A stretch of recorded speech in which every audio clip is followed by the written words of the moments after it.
Partai Keadilan Sejahtera atau PKS hari ini menggelar musyawarah nasional keempat. Munas ini menjadi perhelatan perdana bagi Presiden baru PKS, Muhammad Sohibul Imam, yang menggantikan Anies Mata sejak Agustus lalu. Lalu bagaimanakah Sohibul Imam menakodai PKS 5 tahun ke depan? Akankah PKS tetap di barisan oposisi atau malah mengikuti jejak Partai Amanat Nasional yang merapat ke pemerintahan Joko Widodo? Mampukah ia membawa PKS sesuai aspirasi para kader untuk jadi partai dakwah yang tidak saja bersih dan peduli, tapi juga tetap menjaga kesederhanaan seperti awal-awal masa berdirinya? Untuk membahas dialog bertema ini, membaca arah politik PKS, telah hadir di studio pengamat politik Muhammad Kudori dan Presiden baru PKS Muhammad Sohibul Iman langsung dari Arena Munas PKS di Depok. Iya, selamat malam. Assalamualaikum Pak Sohibul Iman. Ya, dan selamat malam juga kepada Pak Kudori. Terima kasih sudah bergabung bersama kami. Selamat malam Mbak Valerina. Ya, pemirsa, Anda juga bisa turut berinteraksi dalam dialog ini melalui sambungan telepon di 021-529-00311 atau 021-529-00308 dan SMS di nomor 0811-833-5551. Dan Anda dapat mention kami di Twitter @berita1tv atau Facebook @berita1tv. Ya, Partai Keadilan Sejahtera atau PKS jadi rising star pada pemilu 2004 sebagai penerus Partai Keadilan yang tidak lolos electoral threshold saat pemilu 99. Di luar dugaan, PKS meraup 7,34% suara dan berhak atas 45 kursi di DPR. Pada pemilu 2009, PKS kembali bersinar, meraih 7,88% suara dan memperoleh 59 kursi di DPR. Namun pada pemilu tahun 2014, perolehan kursi PKS di DPR anjlok jadi 40 kursi, hasil raihan suara yang persentasenya jatuh ke 6,79%. Lalu apakah seorang Sohibul Iman yang kini menjadi Presiden PKS mampu mengembalikan kejayaan partai kader ini? Baik, langsung saja kita sapa Pak Kudori. Ini kalau kita lihat seorang Sohibul Iman, apakah mampu membawa PKS ke masa kejayaannya dulu? Saya kira terlalu awal ya untuk membuat prediksi semacam itu. Pertama, kita belum melihat banyak langkah-langkah dari Pak Sohibul Iman. Dia baru saja terpilih pada bulan Agustus, yang artinya September ya, 1 bulan yang lalu. Yang kedua, saya kira juga kita menunggu siapa saja yang akan menjadi peserta pemilu di tahun 2019.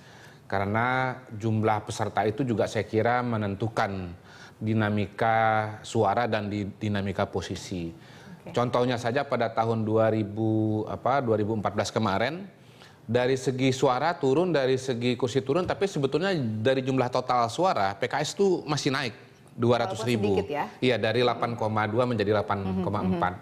Nah, jadi kita harus melihat dulu siapa saja yang akan menjadi peserta pemilu. Yang ketiga, saya kira kita juga harus melihat siapa nanti tokoh yang akan menonjol dari PKS. Nah, ini penting. Ketuanya sendiri, apakah cukup bisa untuk menjalani peran tersebut untuk menjadi tokoh yang sentral? Iya, untuk sementara memang Pak Sohibul Iman ini kan kecenderungannya lebih kepada seorang administrator ya kelihatannya ya. Beliau belum pernah tampil menjadi figur yang artinya cukup menonjol di ruang publik. Kalau kita lihat latar belakangnya sendiri juga lebih dekat dengan dunia teknologi ketimbang dunia politik. Nah, saya kira kalau kita bicara PKS tidak mesti Pak Sohibul Iman, bisa saja Pak Salim yang menjadi Ketua Majelis Syuro ataupun tokoh yang lain, bisa juga tetap Anies Mata misalnya, tapi intinya PKS harus punya tokoh di tahun 2019 karena pada tahun 2019 kalau kita bicara hasil judicial review Mahkamah Konstitusi yang terakhir, 2019 itu nanti akan pemilu serentak. Jadi pilpres dengan pemilu legislatif itu akan serentak. Nah, kalau serentak ini efek dari popularitas tokoh itu akan semakin kuat terhadap perolehan suara partai. Oke, tapi kan memang awalnya sebenarnya PKS itu adalah partai kader. Iya. Jadi sebenarnya mereka pun juga tidak terlalu mengandalkan tokohnya tadi. Gitu. Mereka lebih mengutamakan, menguatkan arus bawah begitu. Nah, apakah kemudian kita bisa berharap memang harus pada tokohnya tadi itu? Ketika partai sudah menjadi peserta pemilu, maka dia tidak hanya bisa berhenti menjadi partai kader saja.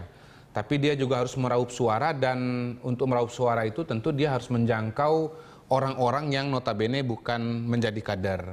Mungkin yang membedakan partai kader dengan partai non-kader adalah kalau dia partai kader seperti PKS, proses rekrutmen terhadap pengurus dan simpatisan itu menjadi lama, tidak instan seperti partai yang lain. Kalau partai yang lain barangkali ya sejauh bersedia langsung dibikinin kartu begitu, atau baru ikut 1 kali, 2 kali pelatihan sudah langsung diterima. Tapi kalau PKS ini proses pengkaderisasiannya itu lama begitu.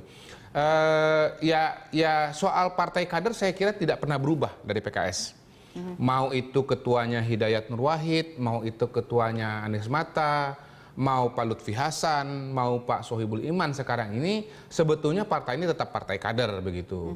Cuman memang yang menjadi menarik adalah saya kira pada tahun ini terjadi sebuah proses regenerasi. Dalam pengertian begini, selama bertahun-tahun semenjak PKS itu pertama kali berdiri di tahun 98 dan ikut pemilu 99, tokoh kuncinya itu sama orangnya ya. Jadi dulu ada Kiai Hilmi Aminuddin sebagai Ketua Dewan Syuro. Kemudian ada figur yang relatif menonjol dibandingkan dengan yang lain, yaitu Anies Mata. Anies Mata memang baru jadi ketua tahun 2000, menjadi presiden tahun 2012 yang lalu, 2013 yang lalu. Tetapi Anies Mata sebetulnya selalu menjadi tulang punggung dari organisasi ini dengan posisinya sebagai sekjen. Nah, boleh dikatakan sebetulnya ini adalah sebuah fase barulah, katakanlah begitu, di mana terjadi regenerasi kepemimpinan dari Hilmi dengan Anies Matanya gitu ya, sekarang kepada Pak Salim ya, dan dengan Sohibul Iman begitu. Itu yang menjadi menarik sebetulnya. Nah, di struktur baru yang PKS rilis hari ini, itu nama-nama yang mungkin Anda katakan tadi sebagai tokoh sentral dari PKS dari awal, seperti misalnya orang-orang yang mungkin dekat dengan Anies Mata, seperti Fahri Hamzah dan lain-lainnya, itu tidak masuk. Nah, apakah ini yang Anda maksud dengan regenerasi itu? Sebetulnya lebih kepada tokoh-tokoh kunci kalau saya melihat ya. Jadi kalau kita bicara kontinuitas, sebetulnya di PKS itu tidak pernah putus sama sekali. Itu bedanya PKS dengan partai yang lain. Kalau di partai yang lain, itu betul-betul bisa habis generasi sebelumnya. Tapi kalau kita bicara PKS, sebetulnya terjadi kontinuitas dari satu kepengurusan ke pengurusan yang lain. Termasuk sekali ini. Misalnya sekjennya. Sekjen PKS itu kan tetap sekjennya zaman Anies Mata. Ya, itu bukan orang baru begitu. Bendahara umumnya juga bendahara umum masa Anies Mata, bahkan masa Lutfi Hasan, bahkan masa sebelumnya begitu. Jadi sebetulnya tidak pernah betul-betul putus. Yang saya ingin katakan begini, di PKS itu sebelum menjadi partai, mereka adalah sebuah gerakan sosial, gerakan dakwah. Dulu ada yang namanya guru. Ini istilah agak terlalu menyederhanakan ya, tapi supaya memudahkan pembacaan kita, ada guru dan ada para murid. Nah, waktu gerakan ini berdiri katakanlah awal tahun 80-an, gurunya itu 3 yang menonjol. Ustadz Hilmi, Dr. Salim, dengan satu lagi, almarhum Kiai Rahmat Abdullah. Kiai Rahmat Abdullah. Nah, murid, selebihnya itu adalah murid. Anies Mata itu murid, Lutfi Hasan itu murid, Hidayat Nur Wahid itu ya bagian dari murid ya. Sohibul Iman apalagi dari itu adalah murid. Jadi sebetulnya ini berganti dari gurunya dulu yang 15 tahun menjadi ketua Majelis Syuro, Hilmi Aminuddin, ke Dr. Salim begitu. Lalu kemudian murid yang paling menonjol selama pada masa proses organisasi sosial dan pembentukan partai namanya Anies Mata, sekarang mulai minggir ke samping.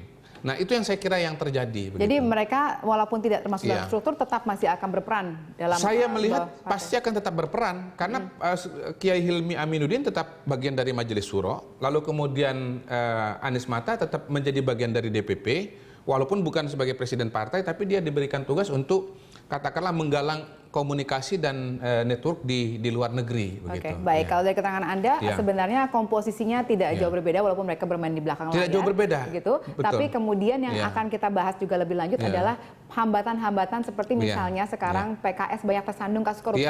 Gitu. Nah, itu mungkin tantangan lain ya. Nah, pemirsa, kami juga masih akan mencoba menghubungi Ketua PKS, yaitu Bapak Sohibul Iman. Saat lagi kami akan kembali.